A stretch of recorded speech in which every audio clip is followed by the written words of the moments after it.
Hey, good morning, good morning, good morning. What's up, everyone? It's me, your girl E, with this Saturday writing session. We are live. If you are following us, please on YouTube, please like and subscribe for your um, any writer's block book announcements.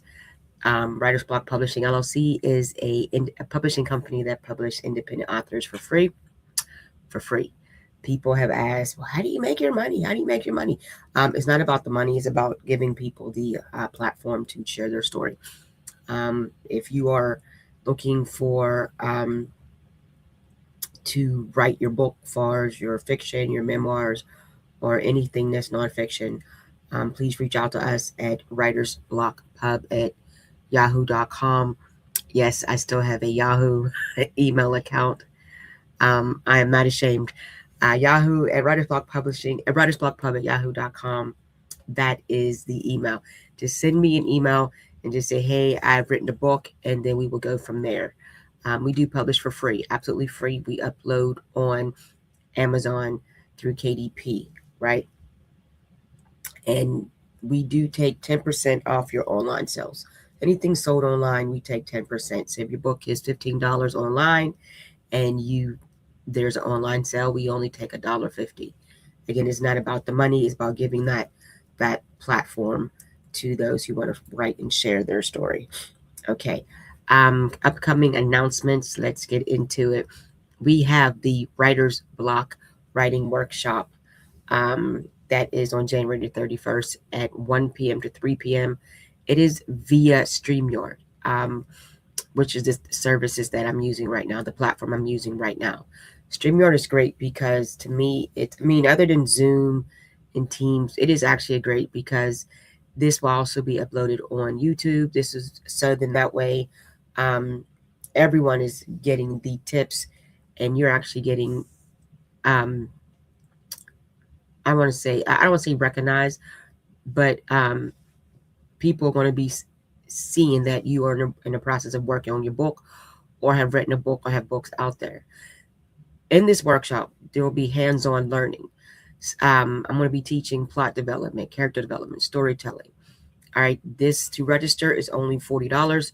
You can cash at me at Writer's Block Pub at 84. Let me put the cash app up there. Give me 1 second. Cash app 84. That is the cash app. I'm going to add that. The Venmo is the @ symbol, Writer's Block.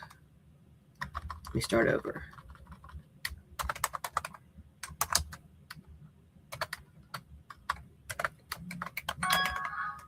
Writer's Block Pub. And then the PayPal. And yes, I still use PayPal.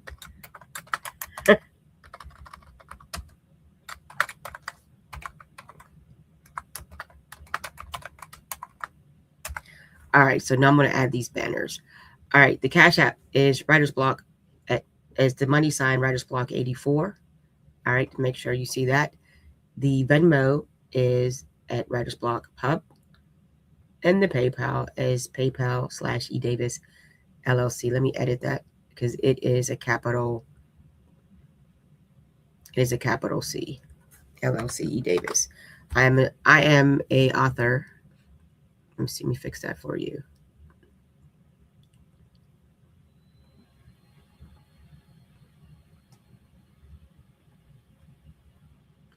There we go. All right, there we go. E Davis LLC. I am an author. I publish under the pen name E Davis.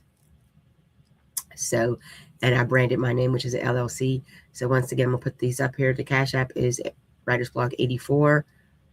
The Venmo is Venmo at Writer's Block Pub, and PayPal is PayPal/eDavis LLC. Okay, now, to register your seat, as mentioned, to register your seat is $40. The cost will be $40. And then shoot me the email at writersblockpub@yahoo, and I will send you a writing packet, a workshop packet. It will include, of course, the plot development, character development, storytelling, even learning how to write your memoir, because most of the people that come to me talk about, oh, I've been told to write a book, all the things I've been through. And I don't want to be dismissive or condescending by any means, because I too written a memoir on some of the things that I've been through. But the memoirs, it's not just your whole life story. It's about a season in your life that you had to really overcome something, and how now you move forward with, of course, setting the boundaries, protecting your energies, what they say, setting a standard, right? In my memoir, I wrote the Resurrection of Phoenix Black.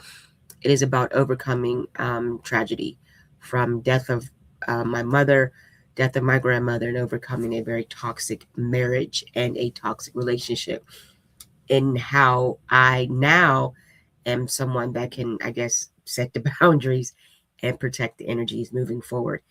If I did not go through what I went through, I would not be right here today, um, motivated and encouraged to be live, um, and doing workshops and writing books and publishing books. So sometimes we have to go through situations to help us grow. Okay. So this writing session, this last week, we went over all of it with plot development, right? We talked about the exposition, the introduction. We talked about the rising action. We talked about the climax, the falling action, and the resolution or the conclusion. But today we're just going to focus on the introduction. Before I even get to that, I just want to share. I do this every day. I want to share the word of the day, which is sakaru, which is called notable. What the definition is: notable success, right? Notable. This is when you get noticed. You go, hey girl, I see you, or I see you winning. Yes, notable success. It has, of course, don't look at it as a major success as to winning awards, but anything noticeable, noticeable at work, noticeable at home, noticeable in the neighborhood, something noticeable in your family, noticeable success, especially when you know you're doing your thing. All right. Sakaru is the word of the day. Try to use it in a sentence. Sakaru, sakaru, sakaru. All right. So we're going to be talking about, of course, the plot development. We're going to be talking about the exposition, which is a beginning. And we're going to work about even how to bring the introduction to your characters, who your characters are. The introduction is very challenging because um, this is now the foundation of your work, your book, right? The book that you're working on. What you also want to get into, maybe think about the ending of the book as you're working on the um, introduction or the exposition. Okay, so let's dive into it. Do you need a working title? Sometimes that helps because a title can maybe give you the theme of the book. You definitely may want to take into consideration of a title, but do not rack your brain on a title and not actually not write because you don't have a title. All right. Let's not do that. Let's not go there with that, because what's going to happen is you're not going to write because you don't have a title. Okay. One of the things that I do when I write is I just start writing. Okay. The title comes as I'm writing. There's been times that I had manuscripts sitting in no title. So I talk it over with my friends and family about what my book is about, and they give me suggestive titles. If it feels it, if I feel it, I feel it. If I don't, I don't. So don't beat yourself up or rack your brain on a title. The next thing is you want to think of a genre. Okay, you definitely have to have a genre. If it's romance, is it mystery thriller? Is it suspense? Is it erotic? Is it sci-fi, science fiction? Is it fantasy? Is it um, a children's book? You have to have a genre, because now you have to think about writing for your audience, even if your audience is yourself. Toni Morrison, my ultimate favorite writer. I love Toni. Those that know me know I am team Toni all day. I know her birthday. I know where she's from. I've binge watched her documentary, Pieces of Who I Am, Pieces That I Am. I think it's still on Hulu. If you have Hulu, go ahead and check that documentary out. It is a great, great documentary about her life, how she started, her career, her journey, her path, her role in the writing community, her role in the writing community as a woman, her role as a writing community as a Black woman, her role in even civil rights. Toni Morrison is that girl. All right. But Toni Morrison said when she wrote The Bluest Eyes, The Bluest Eyes is a excellent book, her debut novel. And she said that she wanted to write a book that she can read herself, that she wants to read, right? So if you're writing for yourself, you're writing for your genre, for who you are, right? There's plenty of books out there. I've walked into Target and I saw some books along the checkout, and some grabbed my attention, some haven't. The ones that grabbed my attention, I read the back of it. Do I feel like investing my time in this book? Some I did, and some like, nope, I'm cool. I'm cool. If you look at the back of this mess, I got to organize my office. I got books upon books upon books. I have given away boxes of books I love to read. There has been books that stuck out to me where I had to read more than once because I'm just like, nope, I don't get it. The Great Gatsby is one of those books. When I first read it, I said, huh, okay. I had a guidance counselor, Dr. Brian Hayes, and he said, read it again. And so I read it again. Still didn't do anything to me because one, my mind frame wasn't there mature. I was not mature enough to really understand the content of the book. However, when he broke it down, explained it to me, I read it again and I saw it. And then years later, maybe in my early 30s, I read it again. And then when the movie came out, I saw both versions of the movie with Robert Redford, I think, and Mia Farrow. Great version. I read it. And then I read it again when the second movie came out with Leonardo DiCaprio. And I was like, wow, okay, I get it. I get it. And it's one of my favorite books. But then again, when I started writing my book, The August Schofield, The American Dream, I have it right here. And I even have a copy of it with me. The American Dream, we have to understand what the purpose of the American Dream is, right? I wrote this book for myself so I can understand what the goal is. The American Dream is, the pursuit of happiness and all that good stuff. And we get it. To live your best life with your family, to not really have to struggle financially, to have the white picket fence, the 2.3 kids, a good job, benefits, the American Dream, right? There's also the gatekeepers is what they call it now, who navigate and orchestrate how things are going to be done within this nation, American nation, right?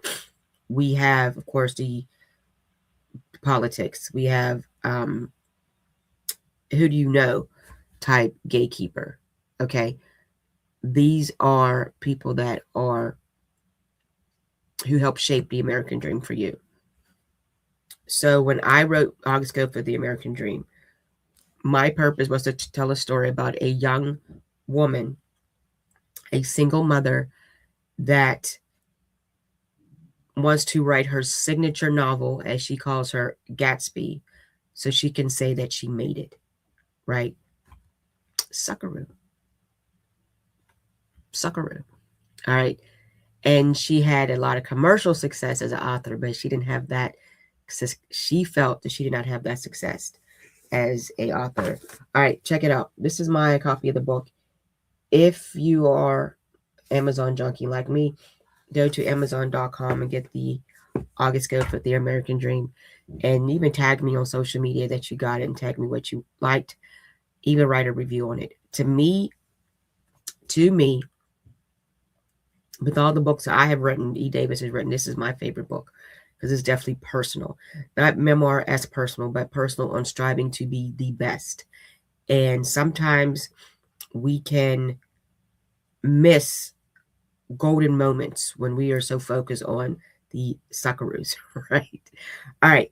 And again, this is part of the exposition as we're getting to it. All right. So again, the beginning. This is how the beginning starts. And I'm going to use my book for an example. I'm going to even read the beginning, the introduction. I was at my favorite bar and grill, sitting at my favorite table, sometimes my presumed office. It was far in a corner of the restaurant. I was trying to get deep into my thoughts as I worked on my next book. Usually I would be in my office I had built in my home.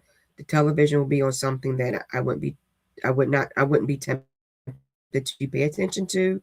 But tonight I needed a change of scenery. I was not able to concentrate in my office.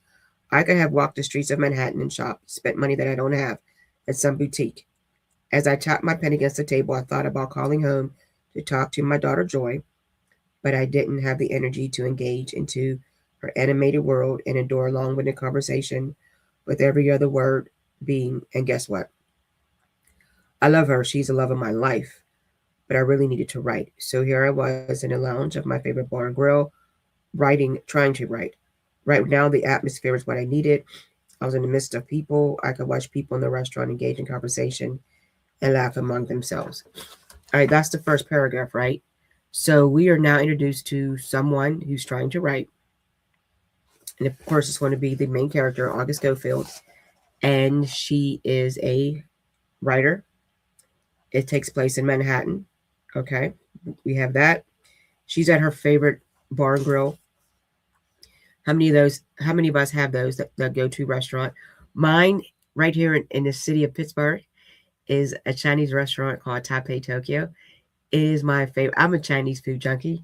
I love Chinese food. It is my go-to. It is my comfort food. Um, it is my like they have it's takeout as well as a beautiful restaurant. Some days my husband and I will go in there, we'll sit down and we'll talk about whatever. And then there's days I just want to grab it and go, come home, binge watch some TV, right? Or my favorite pastime is to crochet or read. All right. Then we have Joy. Joy is the main character's daughter. And of course, most kids, they're young, they're very animated, they're very, very busy. And have you ever listened to a kid tell you a story? And you're just like, and you don't want to be rude or dismissive or just shoo them away, but sometimes you just like, okay, go play, right? But every word being, and guess what? All right. She says, for my dinner, I ordered a grilled chicken sandwich with provolone cheese and mushrooms with seasoned fries. I usually don't eat fries. I take them home and give them to Joy. As I took a bite, as I took a bite out of my sandwich, I saw Tommy Gibbs enter the lounge. The Tommy Gibbs. I wasn't alone. He was accompanied by two other gentlemen. I recognized one as an actor, but I didn't know the other. Tommy was a well-known actor, a three-time Academy Award-winning actor. He was a character actor. His level of acting is uncontainable. He was not to be characterized by typecasting. Tommy played all types of roles from and excelled in every one. He played the romantic lover to the action hero. If he were to be typecast, then he would be known for playing a loner. Tommy played all types of loners, from the psychotic loner to amusing loner or quirky loner. To me, he is one of the most gifted and talented actors of my time. I was in love with this man, not the physical love where I wanted to bear his child, but I loved him as an actor and an artist. However, the strange part of my affection is that I'm not a fan. I could count on one hand how many Tommy Gibbs movies I have seen, and he has many. If I was to watch a Tommy Gibbs movie, I wanted to see the movie, not just him. But I know that I would not be disappointed in the movie because of his skill as an actor. My love for Tommy is simple. He is my muse, my inspiration. Another character that is introduced, Tommy. All right, Tommy Gibbs, a well-known Academy Award-winning actor. So, have you ever went to um, a restaurant? Let me see.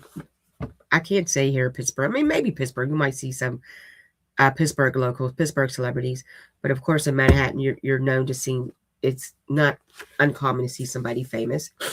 Tommy Gibbs, Academy Award-winning actor, 3 times. Okay, we found out that he's known to be playing a loner, quirky, romantic, sometimes psychotic, a loner, and he is an excellent actor. Um, and the main character is a fan, but not a fan. The main this main character, the protagonist, enjoys a good Tommy Gibbs movie, but they're not going to rush out to see a Tommy Gibbs movie. But the irony of it is the fact that he's her muse. Okay. Tommy is not my reason for why I'm an author. However, he is the reason my third book has been a New York bestseller for 3 months. Tommy, as an actor, ignites me as a writer, although nothing in my writing has anything to do with him. I just knew that while writing my third book, I'm going through writer's block. To clear my head, a friend and I went to clear. Let me start over.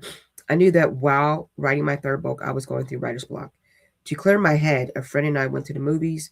We happened to watch a movie with Tommy Gibbs. Afterwards, while talking with my friends about the movie, we laughed at the eccentric role that he played.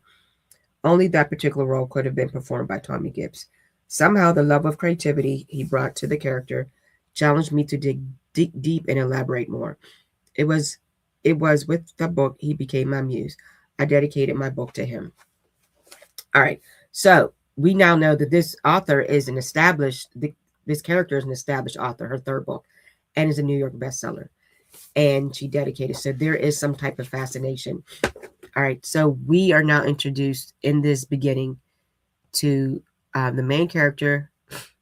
Yes, let me see. Is she live or watching recording? At Raylan Lopez 908. I'm currently live. Thank you so much. Just type in the comments where you're from. I definitely appreciate that. For you even watching, please like and subscribe and even share. All right, so we got Tommy Gibbs, we got Joy, and we got, of course, the protagonist. And the protagonist is trying to write, and her favorite, we'll call it her favorite actor at the time, has now entered the restaurant. Okay, so now we need to find out what's going to happen. Is she going to walk up to the table? Is she going to introduce herself? Because again, this guy inspired her, became a muse to her, and she gives him credit for being the reason of her New York bestseller, their book. I watched the hostess escort Tommy and his friend to the table that happened to be next to mine. I took a deep breath. I'd never met Tommy Gibbs before. If my Joy was here, she would be so excited. She loved him in the movie Black Box. I tried not to stare at him, but I did make several glances while he and his friends looked over their menu. He looked nice. He wore a black button-up shirt and black slacks, his hair tousled. The waitress brought their drinks. I watched as he ordered steak, medium rare, baked potato. Then he lit a cigarette and took a long drag. So Tommy is a smoker. Okay. I finally exhaled. I don't smoke, but I really wanted to be at that table. August, Chris, my waitress, startled me. Would you like another Coke? Yeah. No ice, I answered. Considering that I was a regular at the lounge, I knew the waiters and waitresses, and they knew me too. So this is a place that she goes to regularly. Dating myself. If you ever watched Cheers, and Norm will walk in, and he'd walk in, they say, Norm, you know what I mean? So if you're a regular at a restaurant, they kind of know what you like, which is cool because it feels comfortable being a regular. Somebody knows you. The favorite restaurant that I mentioned, Taipei, Tokyo, there was a time years ago, and I was at work and I was gathering money for lunch. Taipei, Tokyo was not too far from my job, literally like across the street. And I was maybe $3 shy. And I said, hang on, I'll go real quick and get the money. And he said, no worries. We'll see you tomorrow. And he said that, indicating that I'm basically there every day. And I was definitely flattered that he trusts me enough that I can pay it back tomorrow, because I had the money. But I was also embarrassed because I was like, do I really eat here that much? But I ended up giving him that money later on in the evenings. It was just a point that they knew me. I was a regular. Okay. I'm an author. Okay, let me see. My name is August Schofield. I'm an author. So far, I have written 3 novels. All 3 are currently on the New York bestseller list. I am named after August Wilson, a playwright from Pittsburgh. I, too, am from Pittsburgh. Once my first book took immediate success, I packed up my journals and my Joy and moved to New York. My writing is a gift from God. I've been writing since I was 8 years old. I knew that I was going to be a successful writer. However, during the quest of literary greatness, I got sidetracked by getting married to a not so nice man. 7 years later, I got divorced. The one thing that helped me weather the storms during the hurricane of matrimony was joy. She is colorful and energetic, so many emotions come forth when she speaks. I named her Joy because when she was born, I was filled with so much happiness. She gave me joy. Joy, my joy is what I refer to her. She is my soul. I love her more than life. Joy is the most beautiful girl in the world. It may be somewhat biased to say or think so, but my joy is so amazing. I can't imagine anyone looking into her big brown doe like eyes and not fall in love. I cannot imagine anyone not smiling whenever she smiles at them. All right, another character development point here in the beginning is we are now officially introduced to the character August Schofield. August Schofield is named after celebrated playwright in Pittsburgh's celebrated playwright August Wilson. Those who are not familiar, he wrote Fences, the movie that starred Viola Davis and Denzel Washington. He wrote Ma Rainey's Black Bottom. He wrote The Piano Lesson. August Wilson is that guy. Okay, if you don't know him or who he is, look him up. He is the man. Um, every year at the end of April, which is his birthday month, there's an August Wilson block party in Pittsburgh. So if you are familiar with August Wilson or not familiar, reach out to go on Facebook, look under August Wilson, anything August Wilson, and follow those who coordinate the block parties. It is a huge block party held on the street that he grew up on Bedford Avenue in the Hill District of Pittsburgh. I've attended a few of them some time ago, and it's amazing. It's a very cultural appreciated event, and I had a great time. All right, and of course we are. She elaborates more on her daughter Joy, the energetic, the enthusiasm, and the character development we also see here in this beginning is that August is a divorced single mother. She had a bad marriage, and her love for her daughter, how Joy, the love she has for her daughter, kind of helped navigate her through the storms, right, of this marriage. Sometimes parents deal with things in marriage for the sake of the children. The children gives them the motivation and the guidance that they need to just get through the day. I'm not gonna argue with you. I got to take care of the kids. The kids is the reason, and it's not to stay together for the kids, but there are that uh, motivating force. Chris brought me another glass of Coke, then disappeared to attend to her other customers. I glanced at Tommy. He sipped on whatever wine he was drinking. Although my attention was on the pages of my journal, I thought how I would love to have the courage to walk to the table and say nonchalantly, "Mr. Gibbs, I'm August Schofield, and I really admire your work." But that is the epitome of lame. I'm not some starstruck fan, but I did feel like one sitting next to the table of my muse, Thomas Michael Gibbs. The fact that I know his full name proves that I do not need to go to this table. I look back at Tommy. He was laughing at something funny, something that was one of his friends said. What's so funny? I wondered. Again, I focused on my journal, and then there was a loud laughter, not from him, but one of his friends. Tommy smiled. He has a nice smile. He finished his cigarette, taking a final drag, and then blew smoke in the air. August, stop staring at that man, I told myself. I got up from the table, grabbed my cell phone, and walked to the front of the bar and grill and called Joy. She was babysat by my brother Xavier. All right, we're still in the beginning in the introduction, and we're introduced to another character. Hi, Mommy, she says. Hi, baby, what are you doing? Watching Dreamgirls with Uncle X, she answered. I'll call you back. Bye. She hung up on me. Joy! I stood still, almost offended. What do Dreamgirls have that I don't have? I called home again. Xavier answered. Hey, how's the writing? He asked. X, you would not believe who's sitting at the table next to mine. Who? My muse. No. Yes, I stressed. He said, baby sister. Yes, I whispered, and I'm the big sister. I felt the need to defend the pecking order with my brother and me. Why? Because Xavier's taller. He feels that gives him leverage to ignore the pecking order and tease his little sister. Did you say something to him? Xavier asked. No. What am I going to say? I'm 34 years old, not 13. Why would he care? August, you are the best selling author right now. He might care. I'm not going to say anything, but I did call to see what Joy is doing. And why is my baby watching Dreamgirls? Sasha. Xavier chuckled. Xavier answered with a chuckle. I sighed and then hung up the phone. He was referring to Beyonce's known alter ego, Sasha Fierce. I knew Joy was enjoying the music. There's no way that I was going to win over Jimmy Early stepping to the bad side. From the music to the choreography, I knew that my Joy was dancing and singing along as if she is one of the Dreamettes. I returned to the table and saw that Chris had boxed up my fries and Tommy was now enjoying his half-cooked steak. I sat down and focused on my writing. Within a few moments, Chris returned to my table. All right, so we got some content in this, right?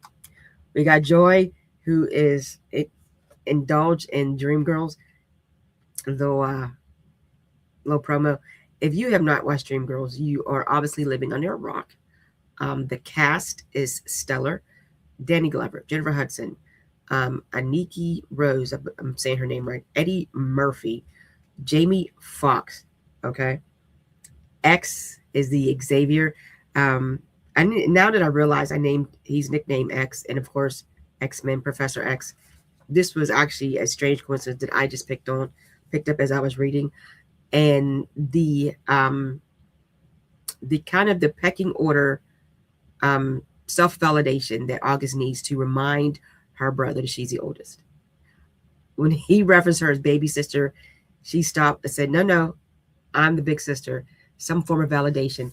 Hence, she needs that suckaroo, right?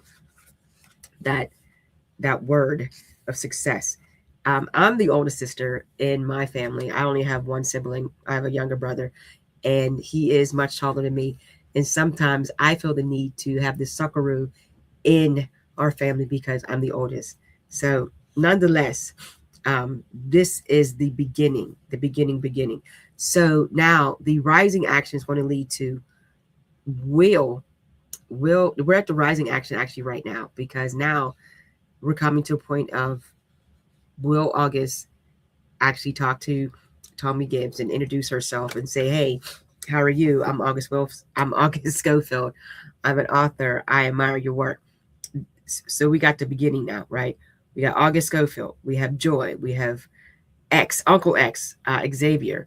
We even have Tommy Gibbs, even a minor side character, Chris, who is the waitress, and this lounge. We have now set the atmosphere.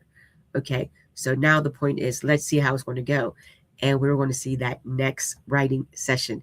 Okay, guys, don't forget to like and subscribe. Thank you so much for watching. Have a great Saturday.